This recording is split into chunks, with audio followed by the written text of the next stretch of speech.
এত শীত, আমরা একটু আগে শার্ট পরে নামছিলাম, আসলে পুরা হাত পা সব বড় হয়ে গেছে। আপনারা দেখছেন আমাদের নিচে অনেক নিচে, কিন্তু যে মেট্রো নিচে অনেক নিচে, এবং সূর্য দেখেন অনেক সুন্দর একটা দৃশ্য আপনারা দেখছেন।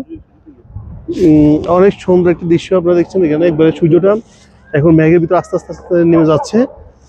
আলসুতে আসলে অনেক সুন্দর একটি স্থান। এখানে যারা উমরা করতে আসবেন বা হজ করতে আসবেন, যদি সময় থাকে এখানে একটু এসে ঘুরে যাবেন। এটা সৌদির ভিতরে অত্যন্ত সুন্দর একটি জায়গার ভিতরে অন্যতম একটি। আসলে অনেক সুন্দর একটা, আমরা দেখেন এখানে মেঘগুলা এবং নিজস্ব আকারে মানে নিজস্ব গতি খেলাধুলা করছে মেঘগুলা। খুবই সুন্দর একটি স্থান, আমাকে অনেক ভালো লেগেছে।